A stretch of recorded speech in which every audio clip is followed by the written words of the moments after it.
Light from the Word, a study of the Holy Scriptures through Reformed and New Covenant Biblical Theology perspective. May this help you in your Christian life. Magandang araw. Dahil hindi po natin na-record yung preaching nung huling linggo ng September tungkol sa Amos chapter 2, 4 to 16, ay ngayon po natin ginagawa ito. Basahin ko muna yung unang tatlong talata. Ganito ang sabi ng Panginoon. Dahil sa tatlong pagsuway ng Juda, at dahil sa apat hindi ko pawawalang bisa ang parusa, sapagkat kanilang itinakwil ang kautusan ng Panginoon, at hindi nila iningatan ang kanyang mga tuntunin, kundi iniligaw sila ng kanilang mga kasinungalingang nilakaran din ng kanilang mga magulang. Kaya magsusugo ako ng isang apoy sa Huda at tutupukin niyo ng mga tanggulan ng Jerusalem. Ganito ang sabi ng Panginoon, dahil sa tatlong pagsuway ng Israel at dahil sa apat, hindi ko pawawalang bisa ang parusa, sapagkat kanilang ipinagbili ang matuwid dahil sa pilak at ang nangangailangan sa isang pares ng sandalyas. Ito po ang kwento ng Israel kung saan si Amos ay pumunta mula sa Judah, Southern Kingdom of Judah, sa lugar ng Tekoa, at which is 16 kilometers from south of Jerusalem, ay pumunta siya sa Bethel upang sabihin ang salita ng Diyos sa kanila.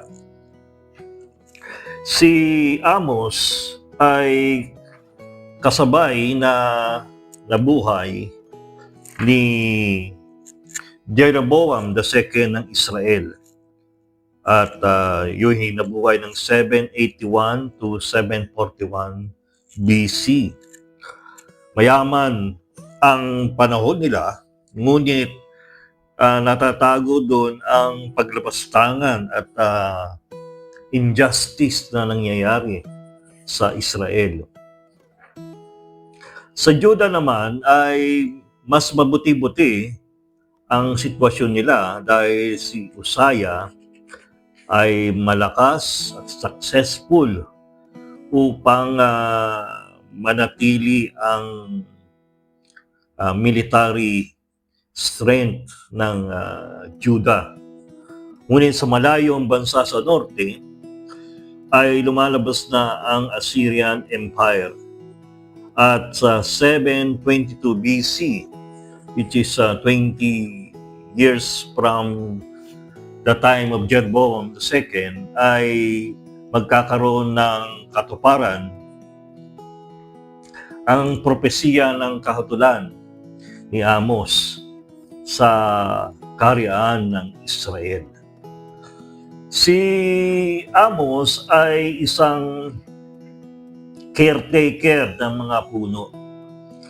At bilang caretaker ng mga puno na sycamore, kung saan ito ay madalas na ginagamit na sa mga hindi appliances, wala nga palang appliances pa noon, mga upuan ng mga tao dahil ito'y matibay.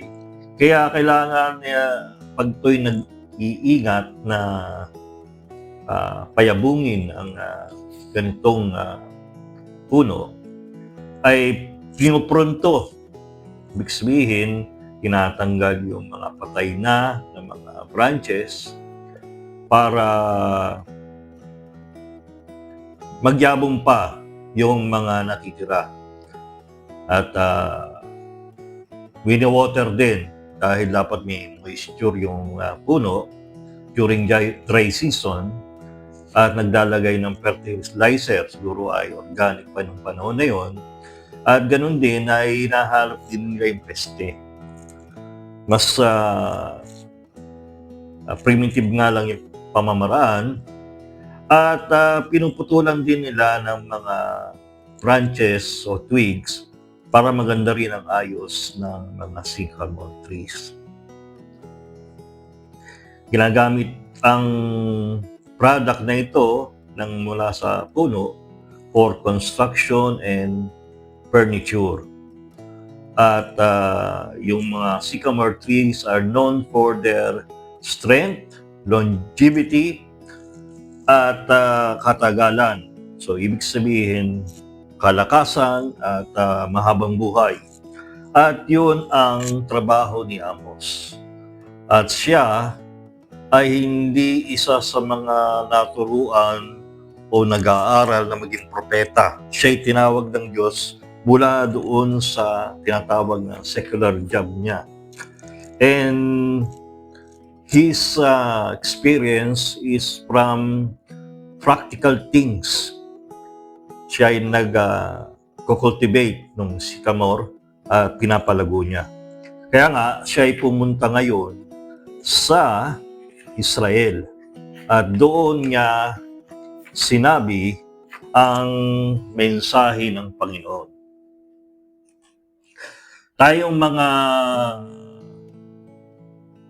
Kristiyano at mga Pilipino sa panahon ng 2024, kung saan nangyayari ito, ay sanay tayo na mabuhay sa syudad at marami tayong pinagkakaabalahan. Pwedeng sa bahay ay Netflix o kaya naman mga computer games. At kung may trabaho naman, ay sagad-sagad tayo sa pagtatrabaho, sagad-sagad din tayo sa pag-ubos ng ating pinagtrabahuhan. Minsan bibili tayo ng ating sariling bahay o uupa tayo sa ating sariling apartment. At kasama natin ng mga kaibigan natin na nagdadamagan na uusapan, nagiinuman, hanggang ma-realize natin na tayo tumatanda at parang hindi natin maintindihan saan ba papunta ang buhay natin. Hinahanap natin ang the next big thing, the next thrill. Pero sa dami ng ating nangyayari, ay hindi natin nadidinig ang salita ng Diyos sa ating buhay. Na ang buhay natin ay hindi para sa ating sariling kasayahan lang o kahulugan. Kaya nga itong Amos chapter 2, 4-16 ay pinapakita sa atin na dapat na isipin natin hindi lamang ating sarili, kundi ang iba at ang ating Diyos. So, pupuntahan natin ngayon yung mga talata. Sinimulan na natin sa 1-3 at yun ang babasahin ko ulit. Okay. Amos 4, 1-3. Ganito ang sabi ng Panginoon. Yung pala, 4-5. Yan. Tigil muna po tayo. Pagpatuloy po natin, basahin ko po ang unang magkakasamang verses, 2 verses 4-5. Ganito ang sabi ng Panginoon, dahil sa 3 pagsuway ng Yuda at dahil sa 4, hindi ko pawawalang misa ang parusa. Sapagkat kanilang itinakwil ang kautusan ng Panginoon at hindi iningatan ang kanyang mga tuntunin, kundi iniligaw nila ng kanilang mga kasinungalingan, nilakaran din ng kanilang mga magulang. Kaya magsusugo ako ng isang apoy sa Huda at tutupukin niyon ang mga tanggulan ng Jerusalem. Sa English Standard Version ay, Thus say the Lord, for 3 transgression of Judah and for 4, I will not revoke the punishment, because they have rejected the law of the Lord and have kept his statutes, but their lives have led them astray, those after which their fathers walk. So I will send a fire upon Judah, and it shall devour the stronghold of Jerusalem. Nakikinig sila nung una, chapter 1 hanggang chapter 2 verse 3 sa mga kasalanan ng mga karatig na bansa. Ngunit dito ngayon, pinapakita ni Amos ang salita ng Diyos na kung saan sila mismo ay deliberate na sinasawata nila ang kautusan ng Diyos. It is their choice to disobey Him. Tayo nga ay kung merong mga anak, mahal na mahal natin at nagbabawal lang tayo para sa kanilang kabutihan. At paulit-ulit nating sinasabi na huwag gawin ito lang dapat ang inyong gawin. At pag maliliit pa ay pinagbabawalan natin ng may kasamang consequence. Either namamalo tayo o pinapagalitan natin. Ngunit pag tumatagal na ay kung talagang matigas ang ulo, ay talagang mararamdaman nila ang consequence ng hindi nila pagsunod. Minsan nahihiwa sila, minsan na yung apoy ay nasusunog yung dulo nilang kanilang daliri. At yun ang sinasabi ng Diyos sa verse 5 na may papadala sa kanilang apoy na uubos, tutupok sa Israel. At alam naman natin sa panahon natin na climate change, ngayon ay panagsimula ng apoy sa malayo ay biglang dadami yun, kakalat, katulad na nangyayari sa California, sa Australia, na kung saan ay dati ay maliit lang, ay biglang magiging wildfire. Yun ang dapat nating iwasan na mangyari sa atin. So, sunod natin yung verse 6 to 7 at ang ibang kasalanan naman ng Israel. Ganito ang sabi ng Panginoon. Dahil sa 3 pagsuway ng Israel at dahil sa 4, nga pala yun ay figure of speech kung saan sinasabi ng Panginoon, pinagbigyan na kita sa 3, ginawa mo pang 4. Hindi naman exactly 3, tapos naging 4. Kundi, napuno mo na yung salop, kaya ngayon ay paparusahan na kita. So dito sabi sa verse 6, hindi ko papawalang bisa ang parusa, sapagkat kanilang ipinagbili ang matuwi dahil sa pilak at nangangailangan sa isang pares ng sandalyas. Kanilang tinatapakan ang ulo ng dukha sa alabok ng lupa at inililiko ang lakad ng mapagkumbaba. At ang lalaki at ang kanyang ama ay sumisiping sa isang dalaga, kaya't nalalapastangan ang aking banal na pangalan. Thus say the Lord, for 3 transgression of Israel and for 4 I will not revoke the punishment, because they sell the righteous for silver, and the needy for a pair of sandals.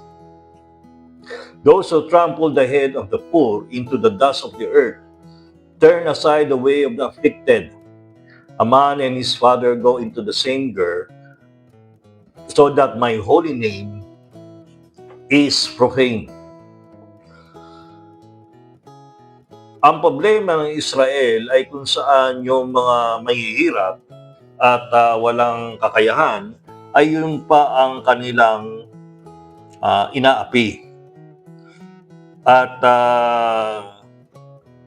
yung matutuwid ay nagiging alipin sa napakaliit na halaga lang.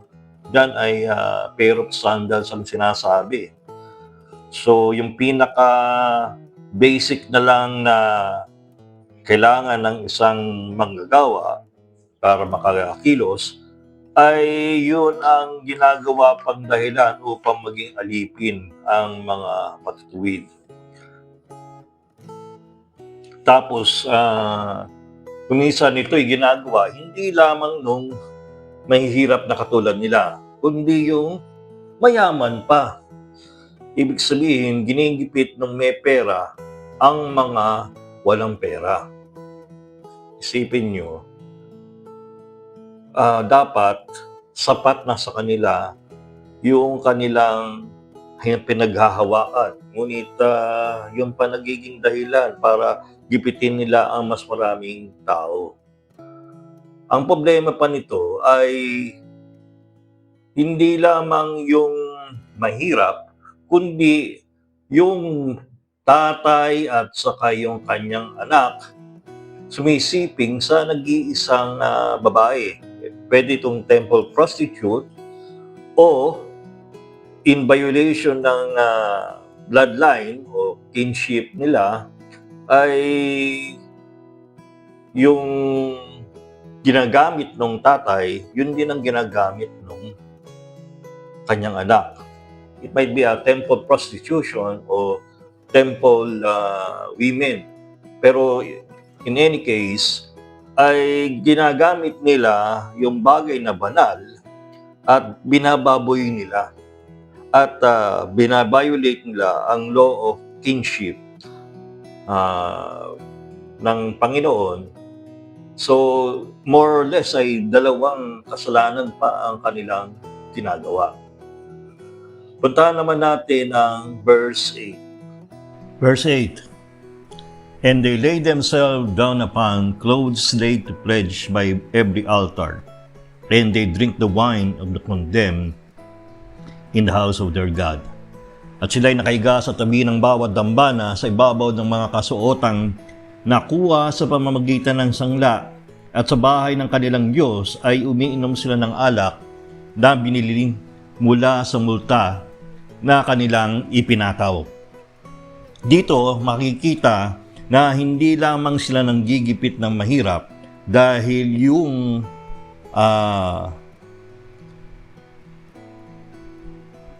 yung pledge o kasuotang sangla na dapat ay ibinabalik sa gabi ay kanilang ginagamit upang pumunta doon sa mga altar na kung saan ando yung mga babaeng prostitute ng templo. So doble ang, in fact triple ang kanilang pagkakasala. So yan ang nakakatakot sa mga taong yung kanilang konsensya ay kalos na. At pinaalala ng Diyos ang kanyang grasya, ang kanyang kabutihan sa mga tiga-Israel. Verse 9 to 12. Pero hulihin natin yung 12. 9 to 11 lang. Yet destroyed I the Amorite before them, whose height was like the height of the cedars, and he was strong as the oaks. Hanapin ko lang po yung English Standard Version. No? Tuloy po natin. Yet it was I, verse 9, who destroyed the Amorite before them, whose height was like the height of the cedars, and who was as strong as the oaks. I destroyed his fruit above, and his fruit beneath. And it was I who brought you up out of the land of Egypt, and led you 40 years in the wilderness to possess the land of the Amorite. And I raised up some of your sons for prophets, and some of your young men for Nazirite. Is it not indeed so, O people of Israel? Declares the Lord. Dito, inahantulad ng Panginoon ang kinaaway ng mga Israel nung sila ay pumunta o nag-invade ng Promised Land. Ang cedar ay usually 120 feet ang tinataas at ang diameter ay 10 feet. So, ibig sabihin, mataas siya, mataba rin siya. Ang oak ay 60 to 100 feet at ang kanyang diameter ay 3 to 6 feet. So, ganon ang dapat i-illustrate o makita natin sa ating isipan kung ano yung kinalaban ng mga Israelita nung namumuno si Joshua sa kanila. And the Amorites is another name for the Canaanites. At makikita na mga higante ang kalaban nila. At totoo, yung ibang spies na nagpunta doon natakot. Ang hindi lang natakot ay si Joshua at si Caleb. At dahil sila'y nananalig sa Panginoong Diyos. Ngunit ang sinasabi ng Diyos, I destroyed his fruit above and his roots beneath. Nilipol ko ang kanyang bunga sa itaas at ang kanyang maugat sa ilalim. Ibig sabihin, yung pinaka-pinuno nila hanggang sa pinaka-alipin nila na Amorita ay tinapos ng Diyos ang kanilang mga lahi. At yun ay ang nangyari pagkatapos silang umalis sa Ehipto, 40 years sa wilderness sa ilang, at sila'y pumasok sa Promised Land. Pandagdag doon sa buhay ng mga Israelita, maging nung mayroon pa silang hari o mga judges, ay pinapapunta niya ang mga propeta sa kanila para palahanan sila at kumisan ay pangunahan sila. At yung nasirita naman ay mga Israelita na nagko-commit, nagde-devote kay Lord na hindi nila pinuputol ang kanilang buhok, hindi sila umiinom ng alak, hindi sila lumalapit sa mga patay. At it is through that they are reminded of their dedication that they are holy to the Lord. Ngunit, yan ang problema ng Israelita. Miski yung banal ay kanilang binababoy. Tinuturuan nila yung nasirita na uminom ng alak. So mabibreak yung kabanalan nila. Separation, dedication to the Lord. At yung propeta naman, ay ayaw lang madinig yung sinasabi ng Diyos sa kanila, kaya pinagbabawalan nila sila. In our time, may mga tao, kuminsan ay nasa loob pa ng iglesia, na nagbabawal na sabihin sa atin ang salita ng Diyos sa mga tao, sa mga kapatid. Merong iba nagbabawal upang hindi masunod o kaya sinasabihan, sobra panatiko naman kayo, gagawin nyo ba yan? O kaya naman, yung mga ibang tao na voluntarily gave their life, have given their life to the Lord, ay pinagsasabihan nila at minsan ay pinepersecute pa nila. This is something against God's grace for them. Yung kabutihang loob ng Diyos para sa kanila ay kanilang isinasawata at isinasantabi, inaalipusta. They are complaining even if God's grace is portrayed before them. So tuloy po natin ang ating binabasa at alam ko ito na yung patapos, 14 to 16. Light shall perish from the swift, and the strong shall not retain his strength. Nor shall the mighty save his life. He who handles the bow shall not stand, and he who is swift of foot shall not save himself. Nor shall he who rides the horse save his life. And he who is stout of heart among the mighty shall flee away naked in that day, declares the Lord. Ang pagtakas ay maglalaho sa matulin at hindi mapapanatili ng malakas ang kanyang kalakasan, ni maliligtas na makapangyarihan ang kanyang sarili. Hindi makakatindig ang mahawak ng pana at siyang matuli ng paa ay hindi makakatakas. Ni siya mang nakasakay sa kabayo ay makapagliligtas ang kanyang buhay. At siya na matapang sa mga makapangyarihan ay tatakas na hubad sa araw na yun, sabi ng Panginoon. One's army is as good as its personnel and equipment. Makakalabang ka lang at alam mong handa ang iyong sandatahan kung ang mga tao ay very trained at buhay ang kanilang loob, may disiplina para sa laban.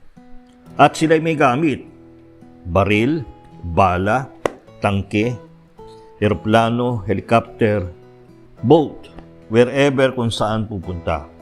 Pero kung itong mga bagay na ito ay sisirain ng Diyos ang kanilang loob at ang kanilang sitwasyon ay walang advantage ang kanilang mga gamit, paano sila mamamayani sa kanilang kaaway? Yung pinakamabilis nila, maduduwag, naghihina ang lakas sa kanilang mga paa, mawawala yun. Yung kalakasan ng kanilang kamay ay mapapawi rin. At yung usual na hero of champion nila ay hindi makapagligtas ng kanilang kasamahan dahil sa takot, dahil sa kanai-imagine nilang kaaway. Kaya nga, yung merong pana, at usually ay long bow to, kaya kailangan kang tumayo, ay hindi niya magagawa. So, makakalapit ang kaaway at hindi niya matutudlaan sila ng pana. The arrows will not pierce the armor of the enemy. At yung mga kabayo naman ay usually ginagamit as cavalry, pang-support sa infantry. Pero kung yun ay hindi makakaligtas, yun din ay hindi mo magagamit para ikaw ay tumakbo. So, yung mga equipment mo ay mayroong problema.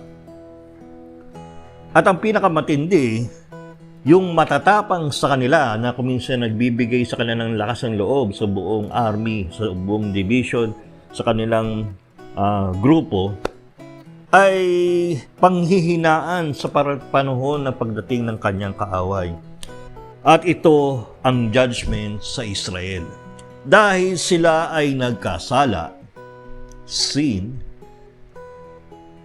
mas lalo sa Diyos mismo, hindi lamang sa isa't isa, ang kabutihang loob ng Diyos ay kanilang isinawalang bahala, kaya dadating ang hatol. Sin, grace, judgment. Mga kapatid, dapat nating tandaan na the more grace shown to us, the more should we do to portray that God is good upon us. It is to mock God kung tayo ay babaliwaliin natin ang kabutihan niya sa ating buhay.